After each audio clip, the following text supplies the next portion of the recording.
यहीं तक ना। हाँ, तो आज का क्वेश्चन ये हो गया कि which mode of transport is most suitable for the northeastern states of India? Northeastern states are full of high mountains, dissected hills, big rivers, dense forest, and the rivers are often flooded. So due to these reasons, construction of roadways and railways is difficult, and therefore air transport is most suitable. ठीक है, अपने words में लिखोगे। अब यहां से देखो, the air transport was nationalised in 1953। ये याद रखना, कब नेशनलाइज हुआ? 1953। Air India provides domestic and international air services.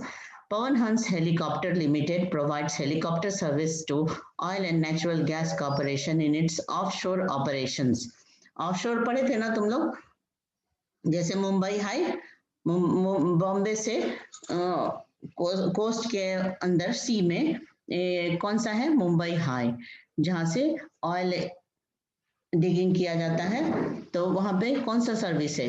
Pawan Hans helicopter service from the mainland to the Sagar Samrat which is the drilling station at Mumbai High. ठीक है, तो यहाँ से कनेक्टिविटी पवन हंस देता है, वो हेलीकॉप्टर सर्विस है। और oil and Natural Gas corporation and it's offshore operation. Offshore मतलब शोर से दूर, अंदर सी में। To inaccessible areas and difficult terrains like the northeastern states and interior parts of Jammu and Kashmir. ठीक है, जम्मू एंड कश्मीर और हिमाचल प्रदेश के भी इंटीरियर पार्ट को कनेक्ट करना, उत्तराखंड के इंटीरियर पार्ट को कनेक्ट करना, ये सब कैसे पॉसिबल होता है? एयर ट्रांसपोर्ट से होता है। Air travel is not within the reach of the common people.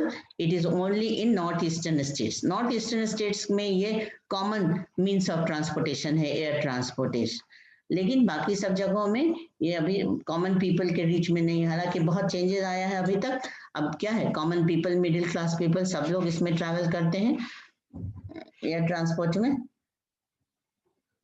ठीक है, तो एयर इंडिया का जो फ्लाइट है वो दुनिया के कई सारे कंट्रीज को भी कनेक्ट करता है। ठीक है, जैसे इंडिया से direct UK, USA, Bahrain, Afghanistan, Pakistan, Nepal, ये और कई सारे कंट्रीज हैं, केन्या, ये सब वेल कनेक्टेड है, बहरीन, कुवैत, सब। तो एयर इंडिया का फ्लाइट जो है कई सारे कंट्रीज को, लगभग 18 कंट्रीज ऑफ द वर्ल्ड जो है वो इससे एयर ट्रांसपोर्ट से जुड़े हुए। इंडिया के फ्लाइट से मतलब एयर इंडिया से। अब देखो कम्युनिकेशन। कम्युनिकेशन का मतलब क्या हुआ? हम अपने व्यूज, नॉलेज या अपनी बात को, अपने आइडियाज को दूसरे तक कैसे कम्युनिकेट करते हैं, कैसे पहुंचाते हैं, है ना? किसी भी इंफॉर्मेशन को, नॉलेज को कैसे कम्युनिकेट करते हैं। तो कम्युनिकेशन का सिस्टम बहुत पुराने समय से चला रहा है। पहले मैसेंजर जाते थे दौड़ के हॉर्स के थ्रू, या मोबाइल से भी बात हो सकती है। मैं मोबाइल से भी बात हो सकती है। हाँ, तो अभी तो बहुत इम्प्रूव कर गया, बहुत सारे मेथड हो गए कम्युनिकेशन के। पुराने समय से अभी कंपेयर करो तो बहुत ज़्यादा इसमें डेवलपमेंट आया है। The pace of change has been rapid in modern times. Long distance communication is far easier without physical movement of the communicator. अब किसी को पर्सनली कहीं जाके कुछ बोलने की जरूरत नहीं है। दुनिया के एक कोने से दूसरे कोने का हम इजिली कनेक्ट कर सकते हैं बिना किसी फिजिकल मूवमेंट के। And mass communication including television. तो पर्सनल कम्युनिकेशन तो है ही, और क्या है? मास कम्युनिकेशन, जैसे टेलीविजन, रेडियो, प्रेस। प्रेस मतलब जितने न्यूज़पेपर निकलते हैं वो सब मास कम्युनिकेशन के एग्जाम्पल हैं। फिल्म, ये सब मास कम्युनिकेशन के अंदर आता है। पर्सनल कम्युनिकेशन में जब एक पर्सन दूसरे को कम्युनिकेट करता है थ्रू लेटर्स या थ्रू मोबाइल, टेलीफोन जो भी है, तो उससे हम उसको पर्सनल कहते हैं, जब दो आदमी के बीच में कम्युनिकेशन होता है। और नहीं तो बाकी को क्या कहते हैं? Mass communication. जैसे टेलीविजन है, बहुत सारे लोग देख रहे हैं, रेडियो बहुत सारे लोग सुन रहे हैं, फिल्म है, न्यूज़पेपर है, ये सब एग्जाम्पल हो गए किसके? मास कम्युनिकेशन के। तो ब्रॉडली दो तरह के कम्युनिकेशन है, पर्सनल कम्युनिकेशन है, mass communication. The Indian postal network is largest in the world. देखो एक बहुत बड़ा रिमार्केबल फीचर है इंडिया का कि the Indian postal network is the largest in the world. यहाँ का पोस्टल सर्विस जो है, यहाँ का पोस्टल नेटवर्क जो है दुनिया का सबसे बड़ा है। It handles parcels as well as personal written communication. Parcels मतलब जिसमें हम सामान भी भेज सकते हैं, या फिर पर्सनल रिटन कम्युनिकेशन जैसे कार्ड्स, एनवेलप्स, ये सब भेज सकते हैं। पोस्ट कार्ड, एनवेलप, ये सब होता है ना, इनलैंड लेटर्स बहुत सारे होते थे पहले के समय में, अभी भी है, between stations both land and sea, ठीक है, land and air. The second class mail includes books, packet. First class mail किसको कहेंगे बताओ? Are airlifted between stations covering both, Airlifted between stations covering both land and air. हाँ, तो ये first class mail हो गया। The second class mail includes books, packets, registered newspapers, periodicals. They are carried by surface mail, है ना, क्योंकि ये heavy हो जाता है तो ये सरफेस मेल से जाता है। तो सरफेस मेल में दो तरह का हो गया, land surface and water surface. तो लैंड ट्रांसपोर्टेशन, वाटर ट्रांसपोर्टेशन के थ्रू ये जो हेवी मटेरियल है जैसे न्यूज़पेपर, पीरियोडिकल्स, बुक्स, ये सब जाते हैं।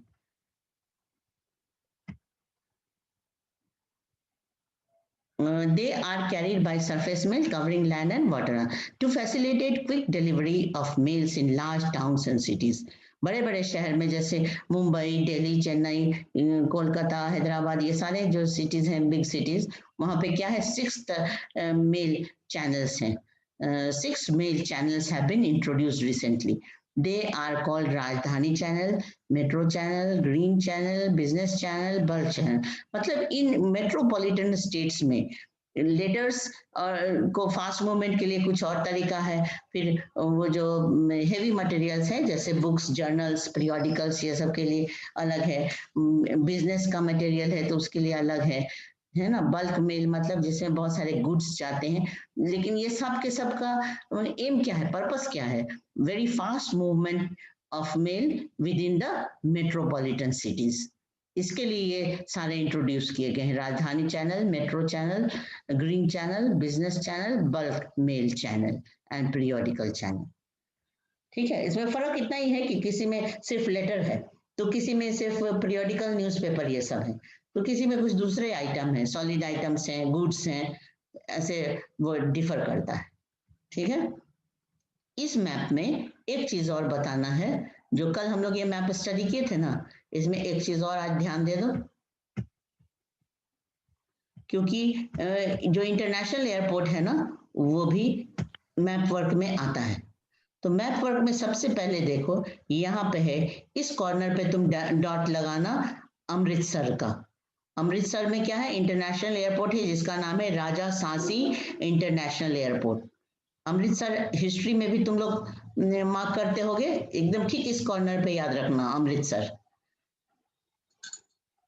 फिर एक इंटरनेशनल एयरपोर्ट हो गया, दूसरा हो गया दिल्ली का इंटरनेशनल एयरपोर्ट जिसका नाम क्या रखा गया है, इंदिरा गांधी इंटरनेशनल एयरपोर्ट। फिर मुंबई सी पोर्ट है, और मुंबई में और क्या है, छत्रपति नहीं, मुंबई में वो भी है, ये छत्रपति शिवाजी इंटरनेशनल एयरपोर्ट, ये भी है मुंबई में। ठीक है, फिर हैदराबाद में भी इंटरनेशनल एयरपोर्ट है, देख रहे हो, जहां भी ये एरोप्लेन का सिंबल बना हुआ है मतलब इंटरनेशनल एयरपोर्ट भी है। ये कल ही पढ़े थे कि चेन्नई में जो एयरपोर्ट है इंटरनेशनल, उसका नाम है मीनाम्बकम, और तिरुवनंतपुरम में भी इंटरनेशनल एयरपोर्ट है। फिर इधर कोलकाता में है, कोलकाता में इंटरनेशनल एयरपोर्ट का नाम रखा गया है नेताजी सुभाष चंद्र बोस इंटरनेशनल एयरपोर्ट। तो सारा देख लिए इधर का। तो कितने हो गए, काउंट करके बताओ इंटरनेशनल एयरपोर्ट? एक दिल्ली, उधर अमृतसर 2 हो गया, मुंबई 3, हैदराबाद 4, चेन्नई 5, और त्रिवेंद्रम इधर, और इधर कोलकाता 6 हो गए।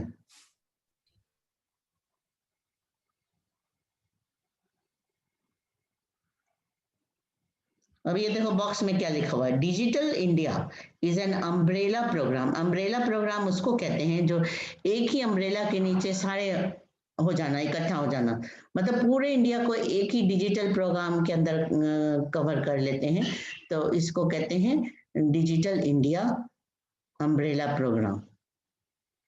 It is a knowledge-based transformation. The focus of Digital India program is on being transformative to realize IT, Indian talent plus information technology. Indian talent plus information technology. And this is known as India tomorrow. IT plus IT equals to IT, India tomorrow, and is on making technology central to enabling change. तो digital India के अंदर सारे development है.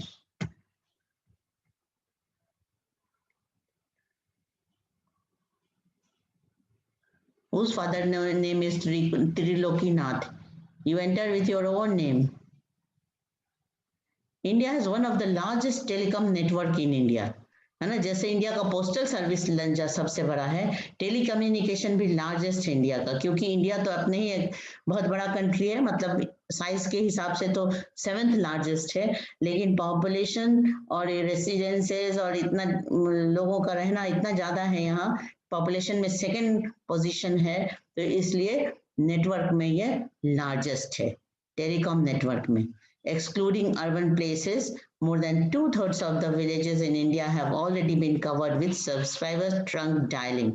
STD phone, मतलब हम कहीं भी world के किसी कोने में भी फोन कर सकते हैं. In order to strengthen the flow of information from the grassroots to the higher level, the government has made special provisions to extend 24 hours STD facility to every village in the country. ठीक है ना, पूरे country हो या towns हो, सब जगह STD facility 24 hours available है.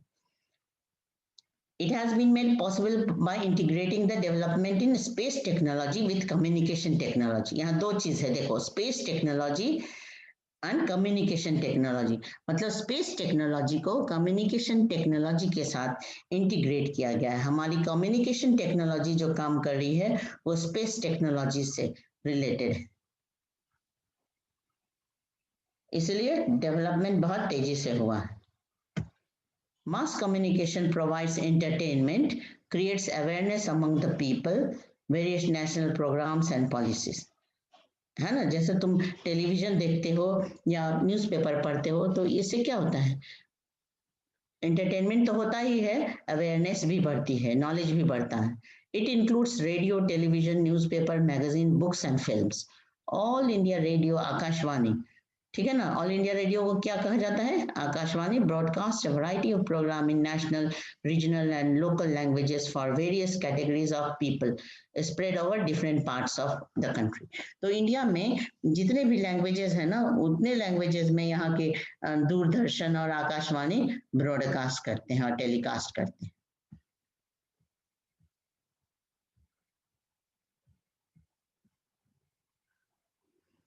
In India, of India is one of the largest terrestrial network in the world. Terrestrial मतलब land networks in the world. It broadcasts a variety of programs from entertainment, education to sports, etc. for people of different age group. ठीक है, ये सब तुम लोग book से ही ऐसे ही reading करके पढ़ लो, इसमें कोई और अलग से नोट्स बनाने की जरूरत नहीं है, बुक में पढ़ो. अगर मान लो क्वेश्चन आता है what are 2 types of communication, तो क्या लिखेंगे, personal communication and mass communication, और दोनों के एग्जाम्पल. तो इस दोनों कॉलम को अच्छी तरह से रीडिंग कर देना. इंडिया में कितने तरह के न्यूज़पेपर, पीरियोडिकल से ये पब्लिश होते हैं, कितना लैंग्वेज है, कितने डायलेक्ट्स हैं. India publishes a large number of newspaper and periodicals annually. They are of different types depending upon their periodicity. Periodicity मतलब कोई न्यूज़पेपर या तो डेली भी निकलते हैं, कुछ वीकली निकलते हैं जर्नल्स, कुछ आपको फोर्टनाइटली निकलते हैं, मतलब 15-15 दिन पे निकलते हैं, फिर कुछ है कि मंथली निकलते हैं, तो इसी को कहते हैं periodicity. Newspapers are published in about 100 languages and dialects. Main language और कुछ लोकल लैंग्वेजेस जो है, सब मिला के कितने लैंग्वेज में न्यूज़पेपर पब्लिश हो रहे हैं इंडिया में, 100 languages. Did you know that the largest number of newspapers published in the country are in Hindi? हम डायलेक्ट्स मतलब, हाँ, डायलेक्ट्स डायलेक्ट मतलब लैंग्वेज होता है. जो लोकल होता है। जैसे मान लो हिंदी मेन लैंग्वेज है और फिर इधर भोजपुरी भी है बिहार में, तो भोजपुरी एक डायलेक्ट हो गया, मैथिली, मगही, ये सब एक डायलेक्ट हो गया, तो वो भी लैंग्वेज ही हुआ। Yes, sir. तो मेन लैंग्वेज और वहाँ के आसपास के लोकल लैंग्वेज।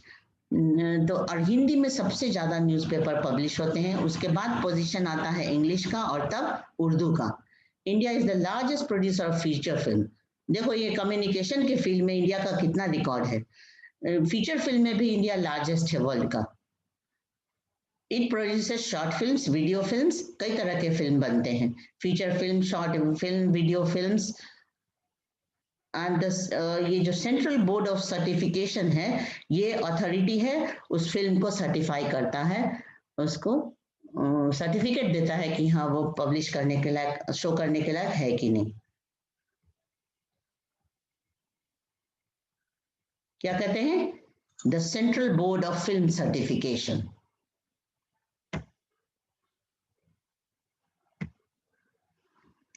अब इंटरनेशनल ट्रेड में आ जाओ कि इंडिया में इंटरनेशनल ट्रेड कितना होता है, ठीक है? क्या क्या चीज हम एक्सपोर्ट करते हैं, कौन कौन से सामान हम इंपोर्ट करते हैं। इंडिया का एक्सपोर्ट ज्यादा है कि इंडिया का इंपोर्ट ज्यादा है, ठीक है ना? और इसी के बेसिस पे बैलेंस ऑफ ट्रेड बताया जाता है। एक क्वेश्चन लिखो तो, what is balance of trade? What is balance of trade? Answer लिखो यहां से। The balance of trade of a country is the difference between its export and import value.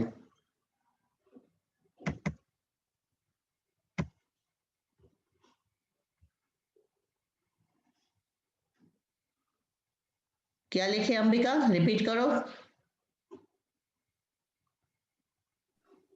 The balance of trade of a country is difference between export and import value of the country. हाँ ठीक है। तो अब यहाँ दो तरह के होते हैं ये बैलेंस ऑफ ट्रेड, एक होता है फेवरेबल, एक होता है अनफेवरेबल। तो लिखो, there are two types of balance of trade. Number one favorable balance of trade, and number two unfavorable balance of trade. Ma'am, there are two types of trade balance. Number one, favorable, favorable, favorable balance of trade, और दूसरा लिख लो unfavorable, short में लिख लो unfavorable balance of trade। इसके नाम से ही तुम इसका मीनिंग समझ सकते हो, इससे इसके नाम से इसका मीनिंग क्लियर है। फेवरेबल का मतलब है ये कि अगर हम अपने कंट्री से एक्सपोर्ट ज्यादा करते हैं और इंपोर्ट कम करते हैं तो इसको फेवरेबल कहा जाता है। एक्सपोर्ट ज्यादा करना मतलब हमारी अर्निंग ज्यादा है ना, तो इसको फेवरेबल कहते हैं। और अगर हम इंपोर्ट ही ज्यादा कर रहे हैं और एक्सपोर्ट अपने यहां से कम कर रहे हैं तो हम माइनस में जाते हैं, तो इसको अनफेवरेबल कहते हैं। समझ गए? अब यहां देखो, ये आंसर हो गया सबका। The exchange of goods among people, states and countries is referred to as trade. अब मान लो तुम्हें अगर सिंपल सा क्वेश्चन आएगा कि what is trade, यहाँ पे दो लाइन में लिखा हुआ है, the exchange of goods among people, states and countries is referred to as trade. दो आदमी के बीच में भी ट्रेड हो सकता है, स्टेट्स के भी बीच में होता है और दो तीन चार कंट्री के बीच में भी ट्रेड हो सकता है। The market is the place where such exchanges take place. Trade between two countries is called international trade, ठीक है? और ये ट्रेड तीनों रूट से हो सकता है, सी रूट से हो सकता है, एयर रूट से और लैंड रूट से हो सकता है, लेकिन सबसे ज्यादा सी रूट से होता है इंटरनेशनल ट्रेड। और लोकल ट्रेड जो है वो सिटीज और टाउन्स और विलेज के अंदर होता है। स्टेट लेवल ट्रेड दो स्टेट्स के बीच में होता है, ठीक है? एक ये लाइन देखो, advancement of international trade of a country is an index of its economic prosperity. हम जितना ज्यादा एक्सपोर्ट करते हैं, इंटरनेशनल ट्रेड में हमारा जितना अच्छा पोजीशन है, तो वो किस चीज को शो करता है कि हमारी इकोनॉमिक प्रॉस्पेरिटी है. It is therefore considered the economic barometer of a country. इस तरह का भी एग्जाम में क्वेश्चन आता है कि how can you say that international trade is the economic barometer for a country? ये क्वेश्चन लिखो तो. How can you say that international trade is the economic barometer of a country?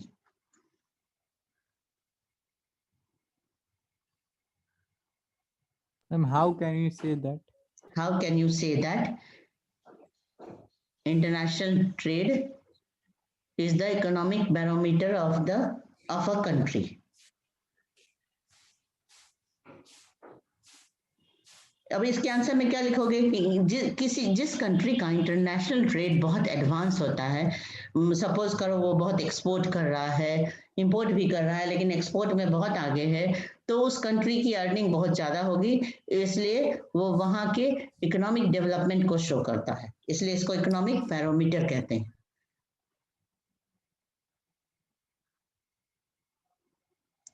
अब यहां देखो, as the resources are space bound, no country can survive without international trade.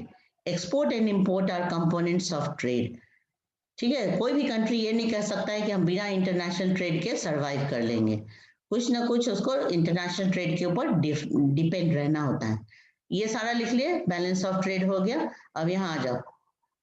India has trade relations with all the major trading blocks and all geographical regions of the world.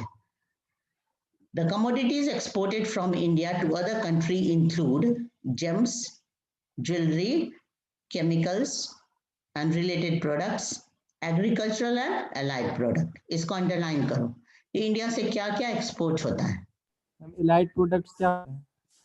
यहाँ लिखो, James मतलब वो जो कीमती पत्थर होते हैं वो, एंड ज्वेलरी. इंडिया से बहुत ज्यादा ज्वेलरी का एक्सपोर्ट होता है, जिसमें स्टोन के भी ज्वेलरी होते हैं और बाकी सब प्रेशियस मेटल के भी ज्वेलरी होते हैं. केमिकल इंडिया से बहुत ज्यादा एक्सपोर्ट होता है ना. और केमिकल से रिलेटेड प्रोडक्ट, केमिकल से बहुत चीज बनाते हैं ना, सोप डिटर्जेंट से लेकर के मेडिसिन से लेके बहुत सारी चीजें बनाते हैं, पेस्टिसाइड से लेके बहुत कुछ बनाते हैं, तो उसी को हम क्या कहते हैं, रिलेटेड प्रोडक्ट्स. और एग्रीकल्चर, इंडिया तो एग्रीकल्चरल कंट्री है, तो इंडिया से राइस, व्हीट सब एक्सपोर्ट होता है, शुगर, फिर आपको टी, कॉफी, स्पाइसेस, बहुत सारे आइटम है जो इंडिया से एक्सपोर्ट होते हैं. एग्रीकल्चरल आइटम भी है, वेजिटेबल्स भी एक्सपोर्ट होते हैं इंडिया से. ये तुम्हारा मिडिल ईस्ट के कंट्रीज है ना, इंडिया के ग्रीन वेजिटेबल पर डिपेंड करते हैं. और एग्रीकल्चर के साथ इसके अलाइड प्रोडक्ट, जैसे फ्लोर, गेहूं का आटा है, या कोई ये है जैम, जेली, कोई भी फूड प्रोडक्ट है जो एग्रीकल्चर से रिलेटेड है, तो उसको हम अलाइड प्रोडक्ट कहेंगे. तो ये सारे एग्रीकल्चर के अलाइड प्रोडक्ट सब हम एक्सपोर्ट करते हैं. तो ब्रॉडली क्या क्या नाम लिखे? James and jewellery, chemicals and related products, agriculture and allied products, ये हमारे एक्सपोर्ट हो गए. अब इंपोर्ट क्या क्या करते हैं इसको अंडरलाइन करोगे. द कमोडिटीज, इंडिया में कौन कौन सी चीज हम दूसरे देशों से मंगाते हैं, तो सबसे पहले हो गया petroleum, crude and products. Petroleum के प्रोडक्ट हम मंगाते हैं, क्रूड ऑयल भी मंगाते हैं, माने कच्चा तेल भी मंगाते हैं, और उससे रिलेटेड जो प्रोडक्ट्स हैं वो भी. जेम्स एंड ज्वेलरी का हम इंपोर्ट भी करते हैं. क्यों करते हैं? क्योंकि जेम्स बहुत सारे हम दूसरे देशों से यहाँ अपने देश में ला करके और उसकी मैन्युफैक्चरिंग करके उसको ज्वेलरी बना के फिर से एक्सपोर्ट करते हैं. केमिकल्स बहुत सारे तुमको ऐसे आइटम मिलेंगे ना जिसका एक्सपोर्ट भी होता है और इंपोर्ट भी होता है. And related products, base metals, ठीक है, बेस मेटल्स जैसे आयरन है और भी मेटल्स, इलेक्ट्रॉनिक आइटम्स भी हम इंपोर्ट करते हैं. फिर machinery, agriculture and allied products, ये सारे हम इंपोर्ट भी करते हैं. ठीक है ना। अब इंडिया में बहुत सारे आयरन स्टील इंडस्ट्री है, फिर भी हम स्टील कुछ चाइना से भी इंपोर्ट करते हैं, बने हुए steel, manufactured iron and steel ऐसे करते हैं, क्योंकि कुछ चीजें जो ना इंपोर्ट करने से चीप होती है, तो ऐसा किया जाता है। बहुत सारे ऐसे आइटम हैं जैसे कैश्यू नट, एग्रीकल्चर में कैश्यू नट है ना, जो इंडिया से एक्सपोर्ट भी होता है, और कैश्यू नट का हम इंपोर्ट भी कर लेते हैं। क्यों? क्योंकि कैश्यू नट इंपोर्ट करके फिर उसकी प्रोसेसिंग करते हैं और पैकेजिंग करके फिर उसको एक्सपोर्ट कर देते हैं। तो बहुत सारे आइटम ऐसे हैं जिसका इंपोर्ट भी होता है और एक्सपोर्ट भी होता है। India has emerged as a software giant at the international level, and it is earning large foreign exchange through the export of information technology. India का ये सबसे बड़ा एक्सपोर्ट आजकल हो गया है, इंफॉर्मेशन टेक्नोलॉजी, है ना, इसमें बहुत आगे हैं। अब आ जाओ जल्दी से ये पूरा कर लें आज lesson. Tourism as a trade. India क्या है, वास्ट कंट्री तो है ही, यहाँ पे ब्यूटीफुल प्लेसेस हैं, लाइक हिमालयन रीजन है, बहुत ब्यूटीफुल है। फिर से तुमको कोस्टल एरिया है, जहाँ के सी बीचेस हैं, मुंबई, गोवा, चेन्नई, बहुत सारे ऐसे जगह हैं जहाँ की टूरिस्ट आते हैं। तो more than 15 million people are directly engaged in tourism industry.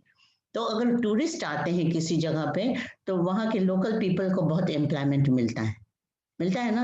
Hotel industry चलती है, बहुत सा हैंडीक्राफ्ट चलता है, बहुत से लोग ट्रांसपोर्टेशन में एंगेज रहते हैं, टैक्सी, बसेस, ये सब चलाने में। तो जहाँ भी टूरिज्म है, जैसे दार्जिलिंग है, गैंगटॉक है, या फिर तुम्हारा उधर है गोवा है, तो वो सब जगह बहुत सारे लोगों को, लोकल पीपल को एम्प्लॉयमेंट मिलता है। Tourism also promotes national integration, है ना, नेशन में भी इंटीग्रेशन आता है, मतलब एक यूनिटी आती है, हर जगह, एक जगह के लोग दूसरे जगह घूमने जाते हैं।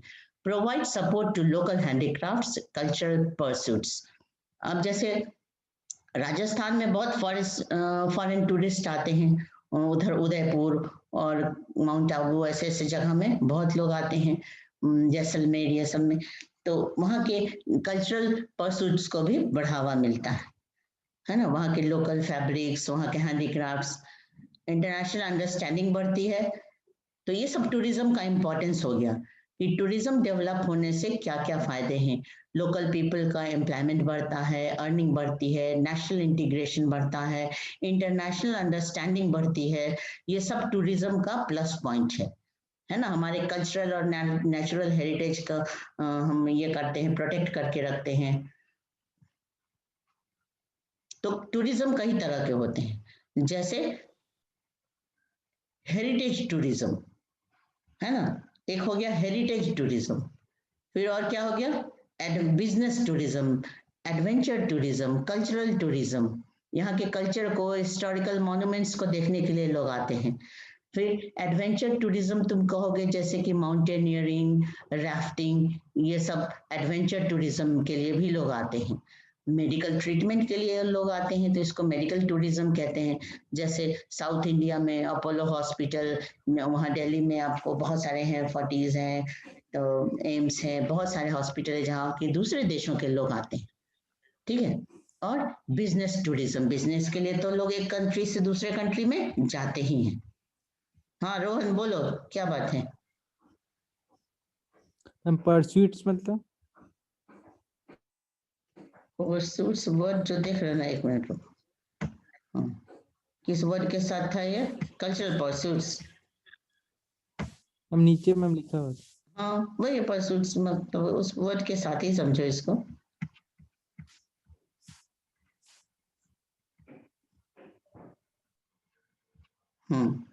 टूरिज्म कर रहे हैं ना, हाँ, India for tourism, eco tourism, ये सब देख रहे हो, pursuits, handicrafts and cultural pursuits, मतलब कल्चरल को भी बढ़ावा मिलता है ना, वहाँ के लोकल कल्चर को।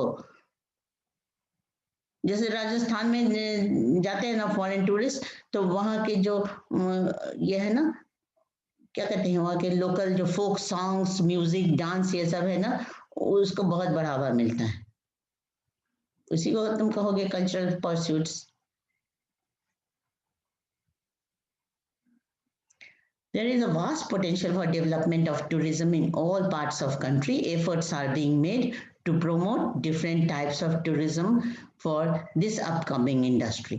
है ना, इंडिया में बहुत इसका स्कोप है, वाइड स्कोप है टूरिज्म का। क्यों? क्योंकि यहाँ पे बहुत सारे माउंटेन भी है, हिमालयाज भी हैं, फिर से तुमको वेस्टर्न घाट माउंटेन, ईस्टर्न घाट माउंटेन, बहुत बड़ा सी कोस्ट है ना। कितना लंबा सी लाइन है बताओ, सी कोस्ट? 7,516.3। अब ये टाइम खत्म तो नहीं हुआ? देखो तो, नहीं बचा है थोड़ा सा, हाँ 2-3 मिनट है। हाँ, अभी देखो मल्टीपल चॉइस क्वेश्चन कर लो। बहुत सारा क्वेश्चन तो हम लोग करते चले गए हैं और साथ साथ में, और अब थोड़ा लेसन का क्वेश्चन पूरा कर लेना इसको। अब अगले क्लास में हम क्या करेंगे, इकोनॉमिक्स से स्टार्ट करना है, globalisation. Which two of the following stream locations are connected by the east-west corridor? East-west corridor, तो वेस्ट में हो गया पोरबंदर और ईस्ट में हो गया सिलचर। तो सिलचर और पोरबंदर ये आसाम में है, सिलचर, और पोरबंदर है गुजरात में, मतलब वेस्ट में। तो ईस्ट वेस्ट कॉरिडोर का एंड पॉइंट ये ही दोनों हो गया, Silchar in the east and Porbandar in the west. Which mode of transportation reduces transshipment losses and delays? Transshipment मतलब एक मोड ऑफ ट्रांसपोर्ट से निकाल के दूसरे मोड ऑफ ट्रांसपोर्ट में सामान को लोड करना। तो इसमें पाइपलाइन सबसे अच्छा हो गया, पाइपलाइन, इसमें ट्रांसशिपमेंट लॉस नहीं होता है पाइपलाइन में। फिर देखो इधर, which one of the following states is not connected with HVJ pipeline? Hazira, Vijaypur, Jagdishpur था ना, एक था मध्य प्रदेश में, एक था गुजरात में, एक था उत्तर प्रदेश में, तो महाराष्ट्र नहीं है, है ना, this is not connected Maharashtra. HVJ pipeline, Hazira Gujarat में, विजयपुर मध्य प्रदेश में और जगदीशपुर उत्तर प्रदेश में, HVJ पाइपलाइन, ठीक है। Which one of the following port is the deepest landlocked? देखो ये तुम पढ़े थे अभी कल ही के क्लास में, विशाखापट्टनम, राइट, विशाखापट्टनम। उसी तरह से क्वेश्चन और बनाया जा सकता है यहाँ पे कि which is the largest commercial port of India? First largest, Mumbai port. Mumbai. Which is the second largest commercial port of India? Chennai port. Chennai, Chennai, ठीक है। Name 3 seaports which handle or export the iron ore. बोलो 3 ऐसे port के नाम बोलो जो iron ore export करता है। विशाखापट्टनम पोर्ट, मरमगांव पोर्ट और न्यू मैंगलोर पोर्ट। हाँ वेरी गुड, वो पारादीप भी आएगा, पारादीप ज्यादा सुटेबल है ना विशाखापट्टनम की तुलना में। अब यहाँ देखो, which one of the following is the most important mode of transportation in India?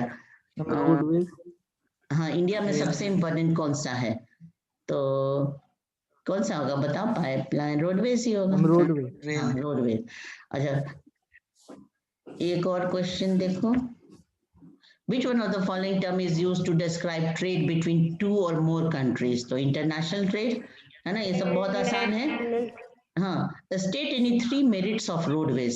Roadways के 5-6 मेरिट लिखे हुए हैं तुम्हारे उसी पैराग्राफ में, बुक में, जो तुम शुरू में आंसर लिखे भी हो। यहाँ पे तो 3 ही पूछा जा रहा है, लेकिन एग्जाम के लिए 5 तैयार रखना। Where and why is rail transportation the most convenient means of transportation? Where and why? Where में लिखेंगे in the plain land, like northern plain, coastal plain, etc. है ना। और क्यों?